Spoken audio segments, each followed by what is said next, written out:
What's going on, guys? Chad Boney here, bringing you a new video today. Today, it's going to be a little different. I'm excited to introduce my bride, Tara Boney. She's going to be on the video with me, and we're going to be sharing something that happened to us last year in 2022. And so stay tuned. You don't want to miss this video after this intro.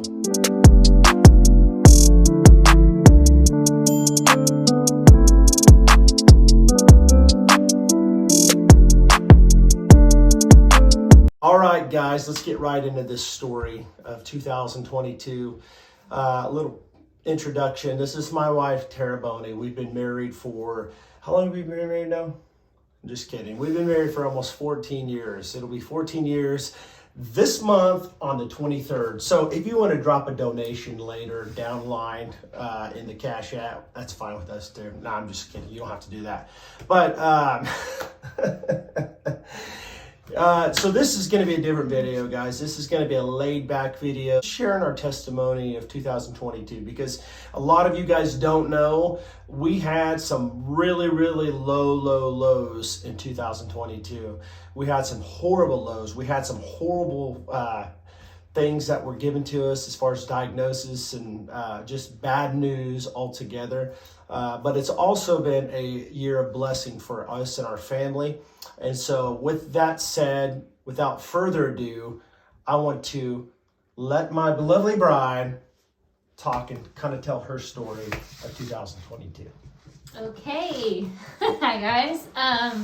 So as he said, January 23rd is our anniversary. So last year, we had celebrated our 13th anniversary on the 23rd. Prior to that, December and also November, I had begun to have some pain in my left breast. It didn't really feel like sharp pain, but just kind of like the pain of whenever you give birth to a baby and you go to breastfeed, kind of that feeling of fullness and pressure. And then whenever you feel it also, it kind of feels like something solid in there. So I had years ago something similar in my other breast, kind of under my arm, a little knot, and they just said it was breast tissue. So I really wasn't too concerned in November and December but it kept progressing and getting worse and worse and worse. And so I went to the doctor and they said, well, let's just be safe and go ahead and schedule an MRI and a sonogram. Just to be safe. They didn't think it was really anything. He didn't really feel a knot. He did kind of feel fullness like I had talked about. I did know that it was something that had been hurting me. It had gotten so bad that it hurt to even wear a bra. So we celebrated our anniversary on January 23rd. And then 2 days later, I went in and I had my mammogram done. And I had a sonogram done right after that. The lady acted fine when I had the mammogram done, and then they pulled me into the room and had me do the sonogram. Chad had met there on his lunch, waited out in the waiting area. But when they did the sonogram, the lady says, well, I'm going to step out and see if we have good enough pictures. This was after they did the mammogram. But when she had came back in, back in with the doctor, and he asked me, one of the first things out of his mouth is he said, do you have a history of breast cancer in your family? And when he said that, I said, is there any way I can please get my husband in here? Because I was thinking, oh man, and he says, yes, I'm just very concerned. And I says, can I please get my husband in here? And so they said, yes, we're sorry, we'll get him. So they had went out, both of them. And I was sitting there thinking, oh my, and like, maybe a few seconds later, maybe a minute, I don't know. I don't know how long it was. It wasn't very long. The door had opened and Chad had came back in and he had been joking with the nurse. I don't know, kind of laughing. And I remember sitting there thinking, he has no clue. And I didn't have no clue either at that point, but I knew something wasn't right and that they had found something. And so he had came in and sat down. I obviously just had like a top gown type thing on. So they waited to come in for a second. He had came in and sat down in the chair and I said, I think they found something. And he goes, what? And right when he said that, they had came back in the room, the doctor and the nurse that did the sono. And then he said, asked me questions, and said he believes I have a cancer called Comedo carcinoma. Of course, we're like, I didn't speak a word, I think, anytime after all that. I sat there just in shock.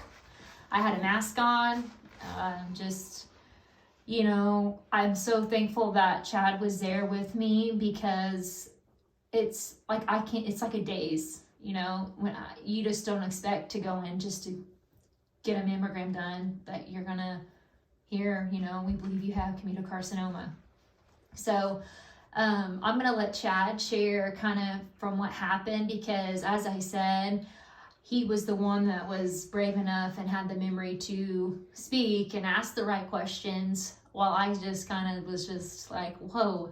So as Tara was saying, we were sitting in that room, and he had started, talking about stuff, saying things like, did you get the vaccine? Did you get, have you been vaccinated? And she said, no, we have not been vaccinated. And he said, okay, because I don't know what the heck is going. These are the actual words the actual specialist had said. I don't know what the heck is going on, but we need to get to the bottom of it, because I've been seeing so many women in their early 30s and some in their 20s coming in with this type of breast cancer. And it's just been like within this last year. It's just, they're talking about raising, or I guess lowering, the age for women to be getting checked with mammograms, because the breast cancer that's spreading is becoming more common in more women at younger ages, and it's alarming. And so going back to that, I think the thing that freaked me out the most is when the doctor started crying. Now, I don't know about you guys, but I don't know a whole lot of doctors that see this type of stuff all the time that'll break down and start crying and saying stuff like, my mother had this type of cancer, and I'm just really concerned for you. And then he started, and this is the thing, Tara, that really got me. He started crying, and he said, it's just so sad that you're so young and you have kids and you have this. And so in my mind, I'm thinking, oh my gosh, this is it. My wife's going to be dying, You just think the worst, we got 3 kids, 8, 11, and 11. And, my wife, we were led to homeschool the last few years, because God kind of led us in that direction with everything going on and stuff. And so she does that, and she does all this stuff with the kids at the house, and while I go work a job to provide for the family. And so, so many questions going on. And obviously the drive home was just seemed like it was an hour just getting home. Unfortunately, my wife had to drive separately because she met me there. And so I just followed her home to make sure she got home. We didn't want to tell the kids really, so we just kind of told them that we'd be praying for mom and stuff like that, and told the family, and everybody was alarmed and could not believe it, because I'm telling you guys, you hear about it all the time. You hear about people getting cancer all the time.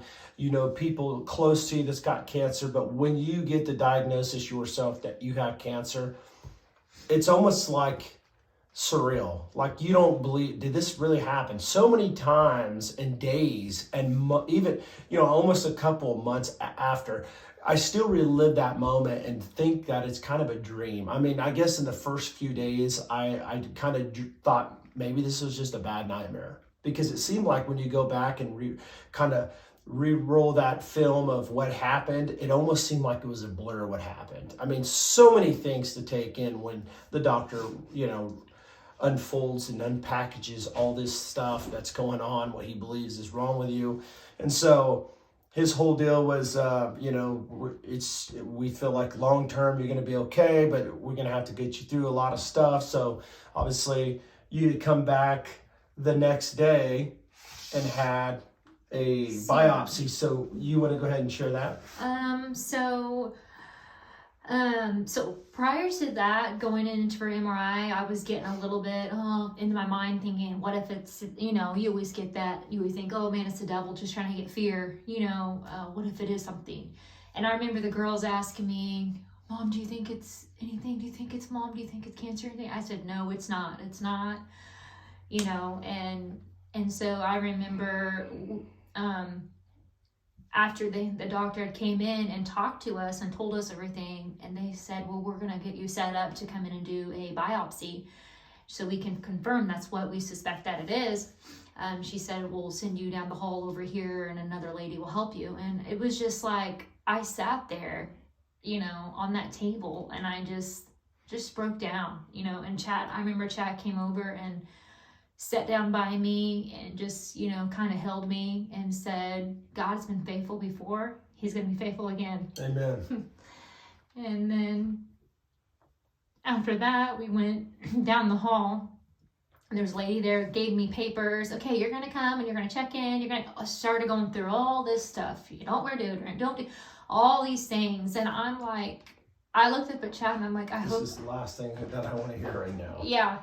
I looked up at Chad and I was just like, I don't even know this is just too much. I hope he's listening because I have no clue what she's saying, where I'm supposed to go, when I'm supposed to go, So I just take the papers and we leave, And I remember they handed me a yellow sticky note that said Comedo carcinoma on it. And I was just like, and we came home and I remember taking a picture of that. And I saw that picture on my phone. And I was just like, wow, you're just in shock. You never think it would happen to you. But so I remember telling Chad when we left there, we're not going to bring up the C word around our kids. We're not going to say cancer. We're not even going to speak it. And so from that point on, all we did is prayed and fasted and prayed and prayed and prayed and prayed and prayed until everybody prayed. Had me anointed. Everybody was just praying that I'm going to go in, they're going to do a biopsy, and it's going to be gone. They're not even going to find it, So I believe I went in, that was the 25th. I went in and had all that done. And then I believe it was my dad's birthday. I went in, I think, January 31st. Mm-hmm. And it was my dad's birthday that I had that biopsy done. And I was worried because I thought, what if they're going to give me the news right then? I don't want to hear bad news on my dad's birthday. But thankfully, they told me it was going to be within 24 hours. So the next day, which was February 1st, they ended up calling me.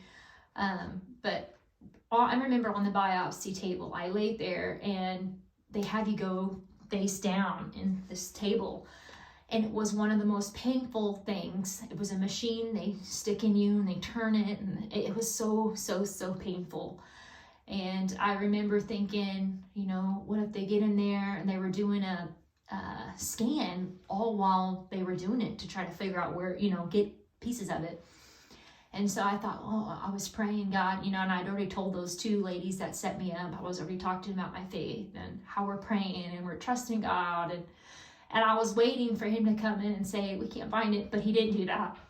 And so I was just, laying there in pain as they were cutting pieces out, and then we had left. And then the next day he had called. Chad still has the voicemail. We just listened to it a little bit ago. It's really hard to listen to. Just even hearing the guy's voice, it's tough. But saying, it is confirmed. It was what we suspected, Comedo carcinoma. And I said, what is that anyways? And they said it's a fast acting, basically it's an aggressive cancer. But it was in my left breast. It was not in my right. It was in my left, and it had filled my whole breast. I think it was 85 millimeters, I think was the whole entire thing of it. So from then on, we had to go find out if it was in the lymph nodes. So the first thing they wanted to do is we went back on February 9th to the actual surgeon. Her name is Dr. Cusick. We went in on my daughter's birthday, Gracie. We went in and February 9th, and I was like, I don't want to do this, my daughter's birthday, but that was the time that they scheduled us. So we had went in and found out that day that I wasn't going to have one breast removed, but both, which was hard to swallow. But I knew that God was going to use this for his good. So we left there, and we were thankful because she didn't think, you know, she did a sonogram there in the office, looked under my arm, was trying to figure out, is it in the lymph nodes? Because if it's in the lymph nodes, then you got chemo, you got radiation. It's just, you know, if it's in the lymph nodes, the chances of it spreading, survival drop low, you know, all these things. So we went from one thing to the next. So we conquered, you know, facing the biopsy. We conquered going in, seeing the surgeon, hearing I was going to have both breasts removed. But now we were praying that it wouldn't be the lymph nodes. So they set me up for surgery March 7th. It's just like boom, boom, boom, boom. It's like how, you know, just unbelievable, so quick. And so I remember going in and everybody was wearing Team Terror t-shirts.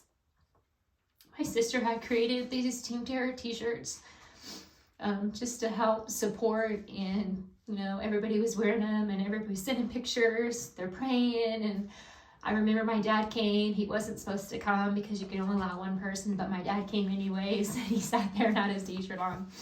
Chad had his shirt on. And I remember we sat there, and you know, Chad has videos and pictures, which I can't even remember. I think it's because they had given me drugs and I was already like not thinking straight. And so, but Chad has some videos of me getting ready to be taken back and getting ready to go. And it's just, when you look back at those pictures, it's like, I don't know, you know, you just think that was before surgery. Or even when I look back at pictures, January 23rd of our anniversary, it's like, you feel like you left a part of you, you lost a part of you. Yeah, it's just sad. But also I feel like this is part of my story and a part of my testimony of what God's molding us and shaping us. He's still doing that. Amen. You know, and so this is part of it. And this is, you know, I don't understand everything why, but I know that he's going to get glory from it.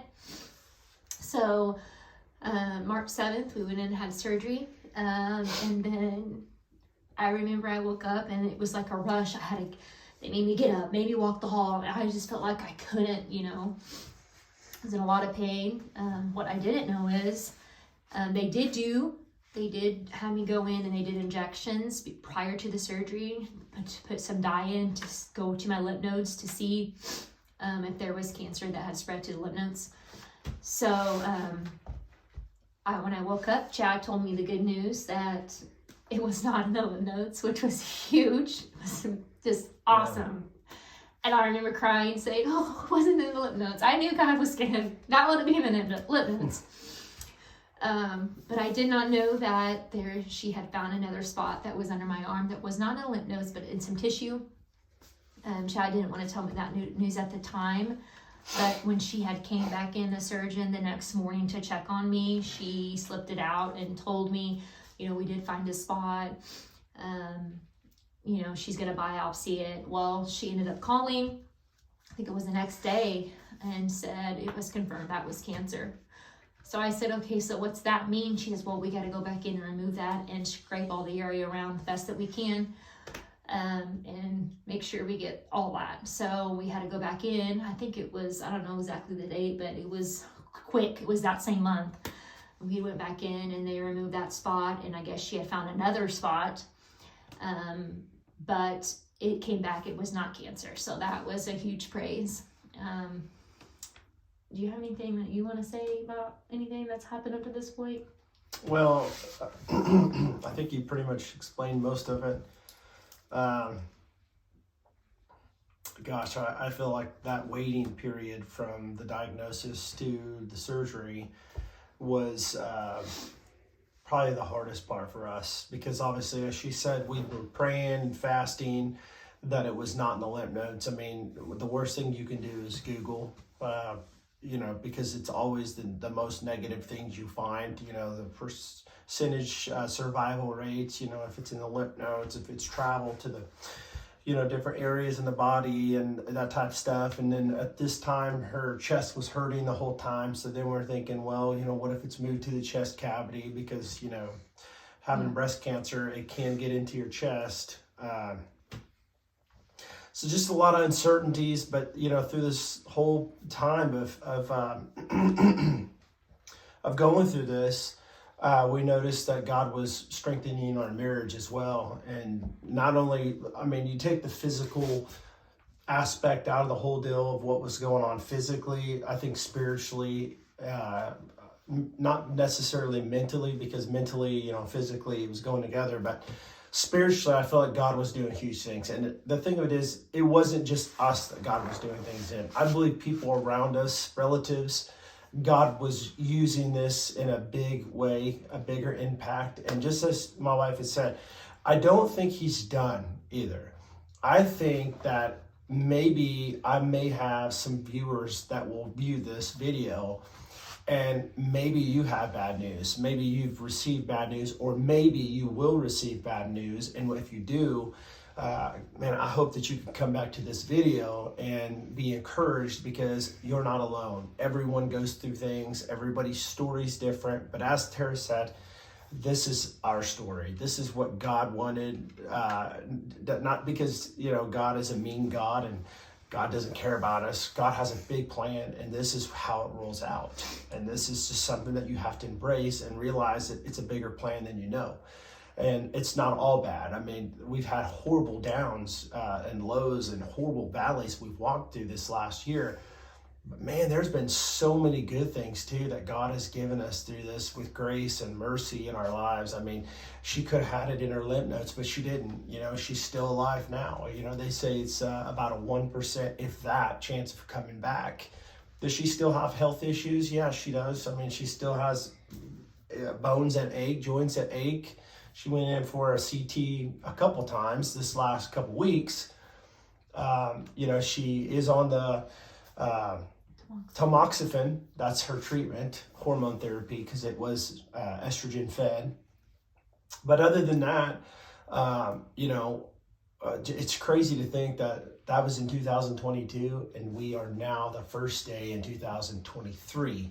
And everyone is still here. We are still alive. We're still serving the same God we served last year. He's still faithful. He's still loving. He's still in control.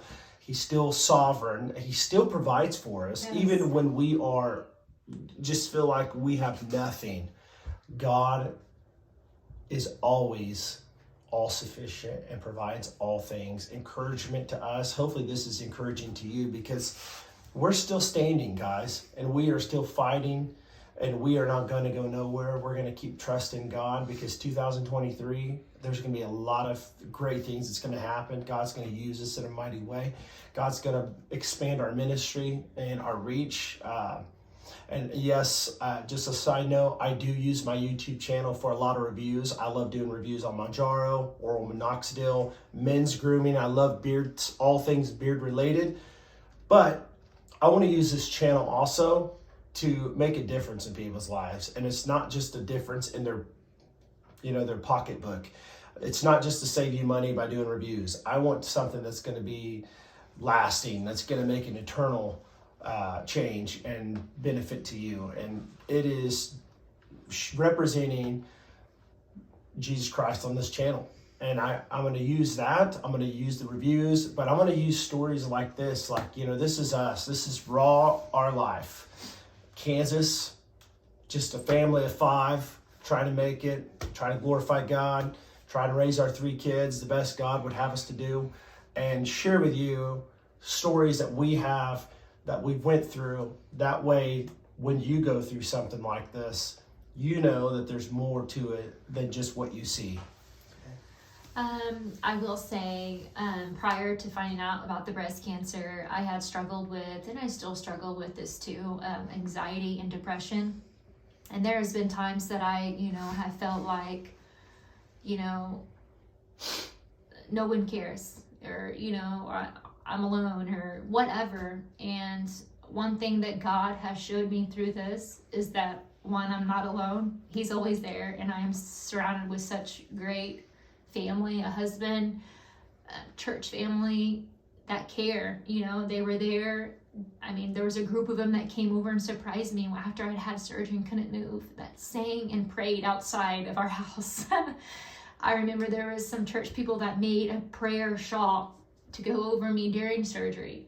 I mean, many churches, surrounding churches, sent cards. I mean, just the overwhelming love and support. I have never felt so cared for in my whole life. I mean, God had showed me through that was a lie from the enemy, and it is a lie. I mean, when you go through things, you feel alone, you feel like no one cares, but God cares. He cares. And He's faithful and He's good, and there's nothing that is too big for Him, not even cancer. I had the reconstruction done.